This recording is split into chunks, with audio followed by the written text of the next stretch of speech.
सरकारला शेवटची विनंती, मराठ्यांचा रोष अंगावर घेऊ नका। मराठा समाजाचे पुढचे आंदोलन साखळी उपोषण आणि धरणे आंदोलनात करा।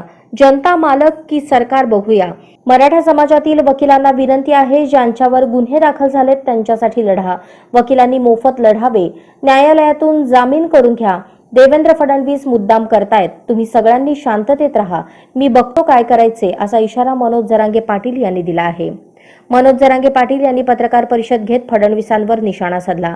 जरांगे पाटील म्हणाले, घटनेने आम्हाला मूलभूत स्वातंत्र्य दिले, संचारबंदी लागू करता, मराठ्यांविषयी एवढा खुंशीपणा दाखवता, मराठ्यांच्या बाजूने आमदारांनी बोलायला हवे।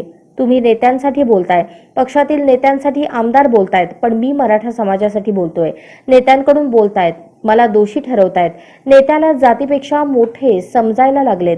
तू जातीकडून बोल, नेत्याकडून बोलू नको, चूक केली तर सोडणार नाही। मराठा समाजावर माझी निष्ठा आहे, मी फटकळ बोलतो असे काहींना वाटेल, पण समाजाविरोधात गेला तर मी बोलतो। मी समाजाला दैवत मानलंय, गोरगरीब मराठा समाजासाठी मी लढतोय। मराठा आणि सत्तेच्या मधला मी अडसर ठरतोय असं सरकारला वाटतंय। सगळे सोयरे आणि ओबीसीतूनच आरक्षण घेतल्याशिवाय मी मागे हटणार नाही।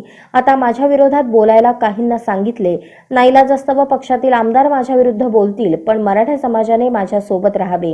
देवेंद्र फडणवीस हे मराठ्यांविरोधात काम करणारच। 6 महिन्यात देवेंद्र फडणवीसांवर केलेला आरोप दाखवा, असं त्यांनी म्हटलं। पोलिसांकडून काही झालं असतं तर राज्यातला मराठा पेटून उठला असता। आम्ही शहाणपणाची जबाबदारी घेतली, तुम्ही स्वागत करायला पाहिजे। तुम्ही मराठ्यांचे आमदार सोबत घेतले, 10% आरक्षणाविरोधात लोकांनी कोर्टात धाव घेतली, तुमच्या हातातून वेळ गेली नाही, आणखी रोष घेऊ नका।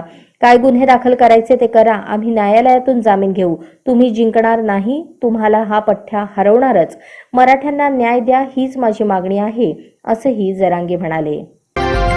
आजच स्मार्ट महाराष्ट्र न्यूज चॅनलला सबस्क्राईब करा।